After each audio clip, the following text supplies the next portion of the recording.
continuing with the data warehouse again, I've already discussed a few examples also with you regarding data warehouse. Uh, the data, therefore, in the data warehouse is a simpler version of operational database with the purpose of addressing, reporting, and decision making needs only. This I have already discussed. The data in the warehouse cumulatively grows as more operational data becomes available and is extracted and appended to the data warehouse. This I have discussed with you people before this only, that because the operational data is the source of your data warehouse, so it continuously provides data to the data warehouse, and the data from the data warehouse is extracted also from time to time and provided in the form of different reports to the managers or executives who need it for decision making. Plus, the data in the data warehouse is always appended. Appended means whatever data is available in a data warehouse, that remains there, and you go on adding that data to the data warehouse whenever you upload your data for your data warehouse. That means your number of records, they start growing day by day. That means appended. Unlike in the operational database, the data values in the warehouse are not updated. Now, you know that in your operational database, you might update a data. You might have, let's say, written something wrong, or the value might have changed. So in that case, you have the facility to update that data in your database in case of your operational databases. But whenever you provide data in a data warehouse, once it is provided, it is never updated. It remains there forever. Forever means 8 to 10 years, let's say 15 years down the line. So that means you are not updating the data. The field or value that you have filled once, that remains the same in the data warehouse, and you can only append data. Append means you can add new data in the data warehouse. Further, for regarding your data warehouse, the data in a data warehouse is at much less detail than the transactional databases. So if we compare it with your transactional database or operational database, in case of your data in a data warehouse, it is not necessary that every field or every value in the operational database that becomes a part of data warehouse. Only the fields and values which are actually required, they become a part of your data warehouse. So the data warehouse could have been designed at a lower or higher level of detail or granularity. So it all depends on the data warehouse how it is designed. It can be designed at the lower level of granularity. It can be designed at higher level of granularity. Granularity means in detail. So it all depends on what kind of data is being is becoming a part of your data warehouse. I'll discuss it with example immediately after it.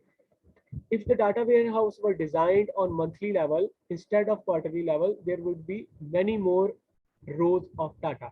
Suppose you take into consideration that you have to update your data warehouse monthly.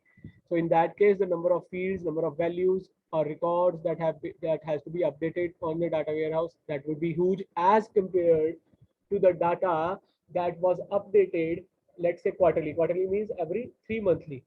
So there will be definitely be a difference in the number of rows that are being added to a data warehouse between the monthly database and your quarterly database.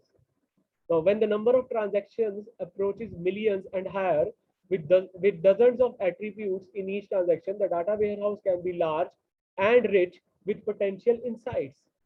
So whenever the number of transactions approaches millions, millions means more than 10 lakh or even higher. So dozens of attributes means not only one attribute or field, a large number of fields that are in each transaction. The data warehouse can be very large. It can be rich with potential insight means it can provide very good reports to the executives, to the decision makers, so that they are able to plan their future activities for the growth of their business. So one can then mine the data, that is slicing and dicing operations. Of course, we'll discuss it in data warehouse in the coming slides in many different ways and discover unique, meaningful patterns. Mining of data means there are operations. It's not necessarily the data that is present in the data warehouse that is required by everyone. You only have to mine the data. You have to extract the data that is required. If I take into consideration example of coal, Everyone knows coal, it is being mined from the earth. Wherever the mines are there, it is not necessary you are only having coal as a resource in that very mine. There will be some mud also, there will be some other resources also, let's say some metals also available. So those mines, they are basically for your coal mining. So you will have to extract or mine that coal from that mine, which is in huge number as compared to other things. So similarly, so in case of data, you have to mine that data. That means using your slicing and dicing operations, you have to mine that data, and you have to only get that data that is required by you people. That is having some meaningful usage by you people, or let's say managers. Aggregating the data helps improve the speed of analysis. So if we aggregate the data, let's say we use your average function, minimum function, maximum function, or let's say some kind of other this aggregate function, and you apply it on data, and you can get one figure as compared to all. So that means that is also your that helps in speedy analysis of your data. That means now you are only dealing with one value instead of a large number of values. Average means it average is only one single value for a large number of values. So aggregating the data definitely helps in improving the speed of analysis. A separate data warehouse allows analysis to go on separately in parallel without burdening the operational database system. So you need a separate data warehouse for analysis purpose. You can even go in parallel, so that you can have a separate parallel data warehouse for this analysis purpose along with your operational database in your own organization also. So it's not necessary that you have to become a part of a data warehouse that is nationally available, or let's say available at the district or this state level. An organization which is itself a huge one, it can have its own data warehouse also. And I'll give you an example also. Let's say example of Amazon, example of Flipkart, example of Facebook, example of let's say LinkedIn, Instagram. They are itself very huge generators of data, operational data. So they can have their own data warehouses only because they are generating such a large amount of data that they can have their own individual data warehouse for keeping their own data only. So that in that case, we say it that you are in parallelly, you are managing a data warehouse, and you are not burdening your operational database system with the queries that are required by the decision makers.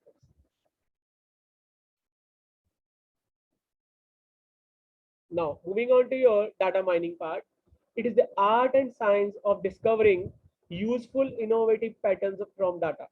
So I've already discussed the mining term in terms of example of coal.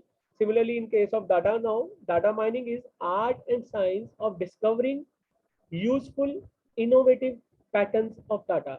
They are the patterns that are actually required by the decision makers. They are the reports that are actually required by the decision makers or your executive members or your managers of the organization. So there is a wide variety of patterns that can be found in the data, and there are many techniques, simple or complex, that help with finding patterns. So there is no one single data mining technique for extraction of your data in one form or the other from your data warehouse. You have a large number of techniques, and some are simple, some are complex for finding different kind of patterns, and they definitely help different managers in decision making. So data mining involves different kind of techniques, and we'll definitely discuss it in the coming lectures.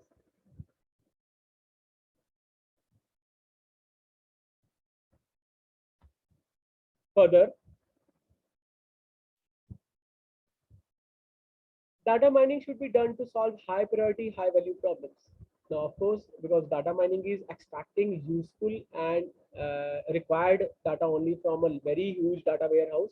So that should be done to solve high priority jobs, high value problems, which are actually solved by, let's say, managers or decision makers of the organization. You know it that there are people who are heading an organization. The responsibility lies on them for high priority and high value problem solutions.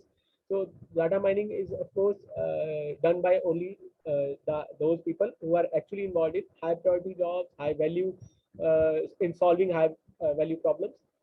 So much effort is required to gather data, clean and organize it, and mine it with many techniques, interpret the results, and find the right insight. So you need to have a if we take a proper technique to gather the data, to clean that data. Clean data means we'll definitely discuss in detail in the data warehouse. Also, cleaning means sometimes some data field value is not present for an organization. Let's take an example. So in the college, this admission process also, there are some fields which are left empty by some of the students and some are filled by some other students. So if the fields are empty and they are important fields for your data warehouse, in that case, a cleaning of that is required. Cleaning means you have to provide some kind of default value so that the decision makers, if they take that particular value or data into consideration for decision making, they should get a proper data. Organize it means you have to provide some default value again. Mine it with many techniques. You can use different techniques for mining. We have already discussed there are some simple techniques also for mining. There are some complex techniques of mining, which we'll discuss it in under your data mining in detail in the coming lectures. Interpret the results means how the what kind of result is achieved by while mining that data in the form of reports, and find the right insight. Right insight means now you are clear with so what kind of growth you can plan for your organization, what kind of decisions you have to take for your high value problems, for your high priority problems, and that would definitely give you help you in right insight for taking your such kind of decisions. It is important that there be a large expected payoff from finding the insight. So there is a possibility that after taking decisions, while taking into consideration different reports from your data warehouse by extracting, or you can say data mining from your data warehouse, you are getting very good results. So these companies which have grown to multiple times by using these techniques, they are your data, this Amazon, your Walmart, your this Facebook, your these companies, they have definitely used data mining techniques in the one way or the other to make huge profits, to have plan for the future growth of their organizations. One should select the right data and ignore the rest. Organize it into a nice and imaginative framework that brings relevant data together, and then apply data mining techniques to deduce the right insight. Now, for explaining this, I've already discussed also that in previous also when data warehouse was there, I'll give you an example. I was waiting for this data mining only. Let's take an example. The name of student, in case I have taken example of college data. So in case of data warehouse, they don't need the names of different students studying in different branches.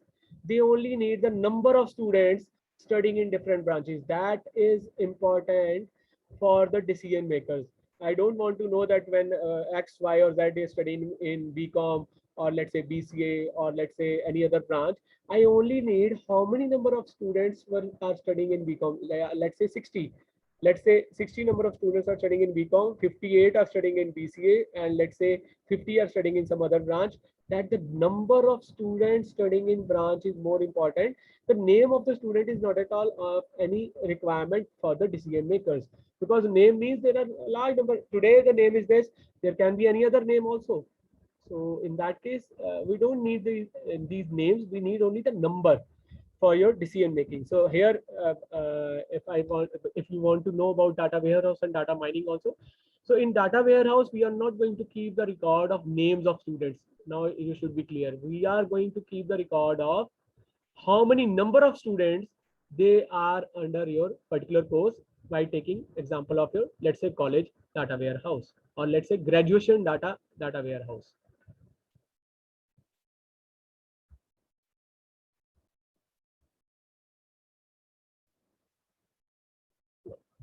Data can be analyzed at multiple levels of granularity and could lead to a large number of interesting combinations of data and interesting patterns.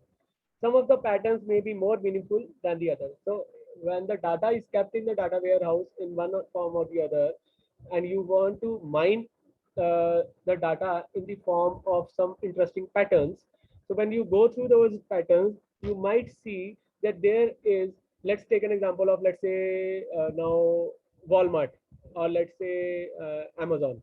So they will see the growth of sales of a particular kind of product in a particular area in a particular, let's say, quarter, due to some, uh, let's say, weather conditions.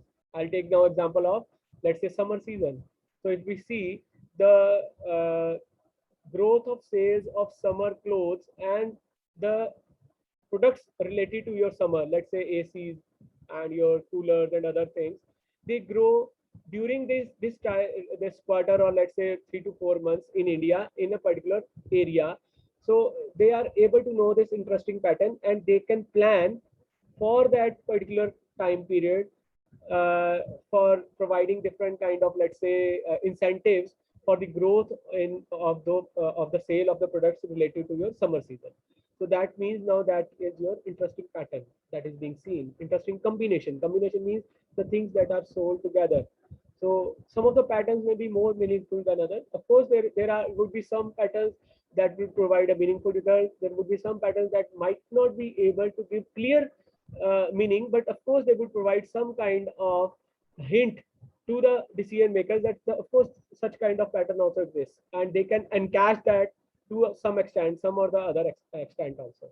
So such highly granular data is often used, especially in finance and high-tech areas, so that one can gain even the slightest edge over the competition.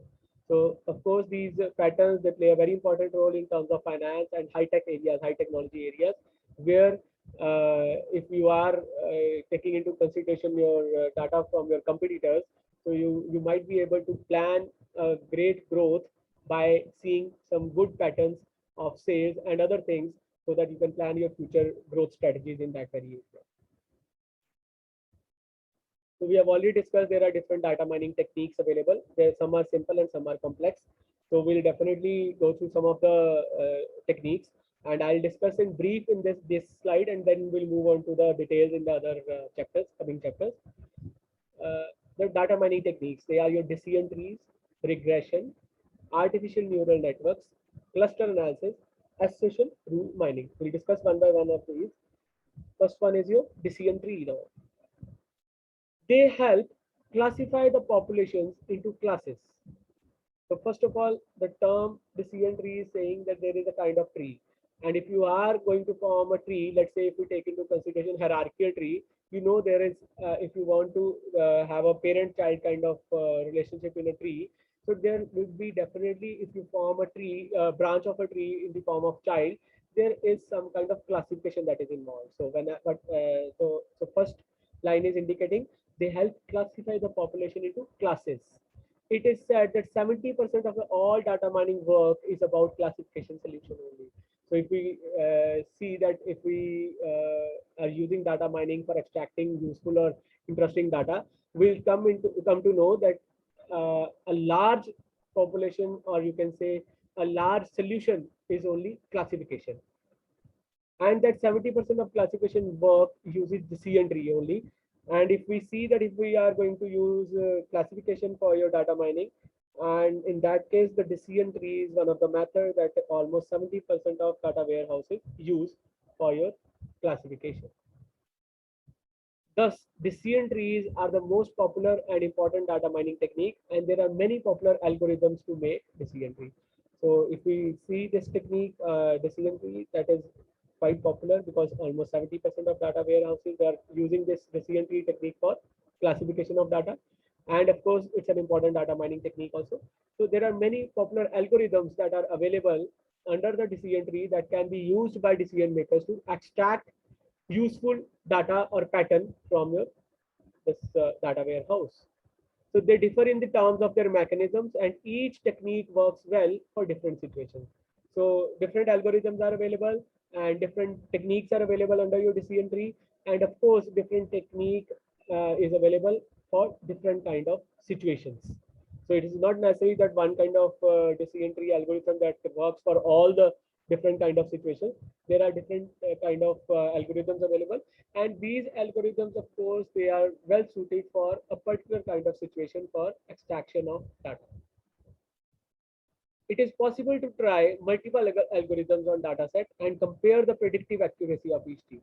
Of course, you can try different kind of algorithms on same set of data, but in that case, you are able to compare the predictive accuracy of each tree. That means when you used a particular algorithm and you predicted some kind of, let's say, future based on that very results of that very algorithm, then using some different algorithm, you predicted a bit different kind of situation or different kind of data. So by predicting or by using multiple algorithms and by predicting different kind of this situations for the same kind of data, you can afterwards check what was the accurate algorithm for that very situation. So in that case, you are able to identify which kind of algorithm of decision tree is suitable in a particular situation. So this is all about your decision tree. Another important data mining technique is regression. This is a well understood technique from the field of statistics now. The goal is to find best fitting curve through many data points. Of course, statistics means this is a full-fledged subject of your in your MBA and BBA and let's say BCom, these fields. Stats means you are providing information in the form of one page, or let's say different. In fact, if you have used your Excel also, there also you have your different stats. So in here also, by using regression, the main purpose is your objective is to find the best fitting curve using your different data points. The best fitting curve is that which minimizes the error or distance between the actual data points and the values predicted by the curve. So if you have your actual data and you use your regression technique for displaying that data, so that data is being used for predicting your future also.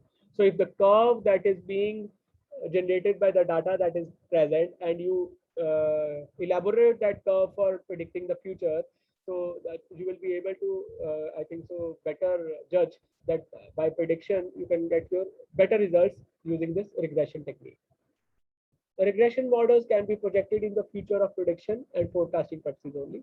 So major this regression technique is used for your forecasting your future or predicting your future, and all the decisions, all the policies, all the you can say different methods that are used by an organization for future growth of the organization. They are based on such kind of regression models only. This is about your regression. Artificial neural networks, another important technique of your data mining. Originating in the field of artificial intelligence and machine learning, artificial neural networks are multi-layer, non-linear information processing models that learn from the past data and predict future values. So neural networks, they are almost similar to human body. I already discussed in my previous lecture also. Neural networks means neurons. Neurons means where your brain consists of a large number of neurons, where a large data is being saved in one form or the other. Similarly, artificial neural network means the similar kind of situation you have formed in your this machine. That means that can be a computer system, and that artificial neural network technique helps to predict future values based on the past data only. Whatever the past data is available, what are the trends that were available in the past, that helps us to predict future values. So based on the past data, you are able to predict future values. These models predict well, leading to their popularity, and the model's parameters may not be very intuitive. The neural networks are opaque like a black box. So it's not an easy field, this neural network. Of course, it's a complex part when you implement it, but of course, it provides a very good results for predicting future. And of course, it is very popular also these days. These systems also require a large amount of past data to adequately train the system. As you know that in human beings, as a child, you are being taught by your mothers, your teachers, in different kind of activities of your daily life, as well as your books, or you can say knowledge. So neural networks, as your brain, it is able to understand it over a period of time. It's a slow process. Similarly, you get your training on it. So when you are trained, then you are able to perform something, or you can say you can learn something. You have your knowledge, and you can use your experience to solve any problem. Similarly, the systems which are based on your artificial neural network, they need a lot of training from your past data only. Okay, this is all about your ANN. Another important technique is your cluster analysis. This is again an important data mining technique for dividing and conquering large data sets. Divide and conquer, a very commonly technique used to, you can say, prediction for future predictions, for getting a greater insight into the data. So very commonly used technique, divide and conquer. If you see a large amount of data, you might not be able to understand it. If you divide it in a particular form, or using some classification further, and then you are able to understand the trend of that data in a better way. So data set is divided into certain number of clusters by discerning similarities and dissimilarities within the data. So you start finding similarities of data.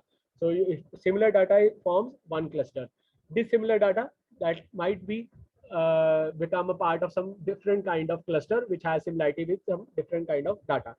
So these clusters, they help you to better understand your data. There is no one right answer for number of clusters in data. You should know it. There is no one right answer. There can be a number of answers for number of clusters in the data. But of course, if you divide the data into clusters, you are able to understand that part in a better way. The user needs to make a decision by looking at how well the number of clusters chosen fit the data. So you are able to make decisions by looking at how the number of clusters they fit a particular kind of data. They are able to give you an insight into the data. They can give you a similar kind of statement for a particular kind of cluster. So this is important. This is most commonly used for your market segmentation. So normally the people who are involved with the market, that means salesperson, they use this cluster analysis. So unlike the decision tree and regression, there is no one right answer for cluster analysis. So similarly, for in decision tree and regression, you have of course one right answer, but in case of cluster, you might not be having one right answer. You are having multiple right answers, but now you have to use your experience to choose one of the right answer from that very cluster analysis for your decision making. Okay. Another important term is now association rule mining, ARM, also called as market basket analysis. When used in retail industry, retailers are those who are present in the let's say in the form of shopkeepers, where a common man goes and purchase things. They are your retailers. So these techniques look for association between data values, and analysis of items frequently found together in a market basket can help cross sell products and also create product bundles. So if I'll give you a very good example over here now, these best price and or this people who sell like Walmart, what they do is they use ARM, association rule mining, for cross selling of products. You know that you are going to purchase, let's say, soaps. So you are looking for your toiletry products. So they keep your this toothpaste also there, toothbrush also along with that, then shampoo also along with that. That means they are now using ARM technique to cross sell products. So when your eyes see a product, so that thought comes into mind that of course I need this soap, but my other products that I need, they are also now needed within a 10 or 15 days. Although I'm having it, but I might be needing it within 10-15 days. So you also put up that products into your basket for purchase. So that means by this method, they increased their sales of related products. So always when you go to this visit such kind of these showrooms, or you can say godowns. I'll call godown because they are very huge. So they keep the similar kind of products on the same shelf, or at least adjoining shelf, so that a person who needs one product, a similar product he also sees on the shelf adjoining it, and he or she can make up his or her mind to purchase that product also along with it. So using this technique, they had in fact achieved a huge growth in the sales in the this kind of retail industry only. Data visualization. another important technique. So as data and insights grow in numbers, a new requirement is the ability of the executives and decision makers to absorb this information in real time. And this there is a limit to human comprehension and visualization capacity. So if visualization means if a human being sees something, there is a limit to it. It can see, but it cannot remember everything.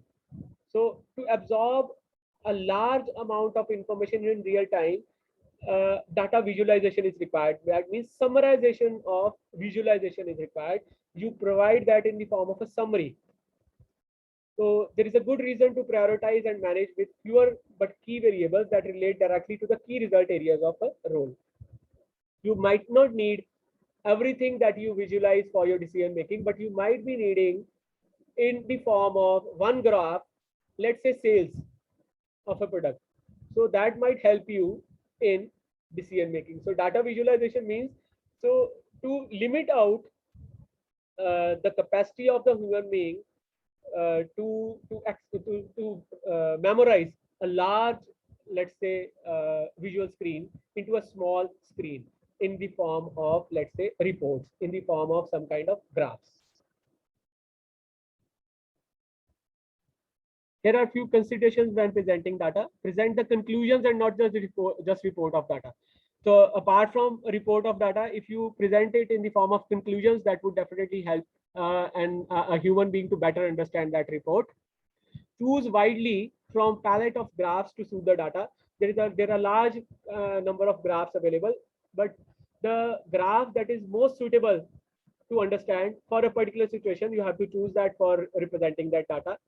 That would definitely help the person to better understand that data. Organize the results to make the central point stand out. So you have to organize your results in a particular form, plus you in such a way that a central thing is highlighted over there in the results. Something that is of importance is highlighted over there. Let's take an example of result of students. The positions first, second, third, that is important. The students who have achieved distinction, that means 80% above marks, that is important. Students who have achieved between 70 to 80%, that is important. That means that is organization of result. Now ensure that the visuals accurately reflect the numbers, and inappropriate visuals can create misinterpretations and misunderstandings. So visuals should be correct, they should be clearly defined, they should directly tell you what is represented, and you are able to understand it easily. Make the presentation unique, imaginative, and memorable. So your presentation should be unique, it should be imaginative, that gives good results, and it should be easily memorizable by the person who wants to use it. Okay, this is all about today's lecture. So I'll stop here.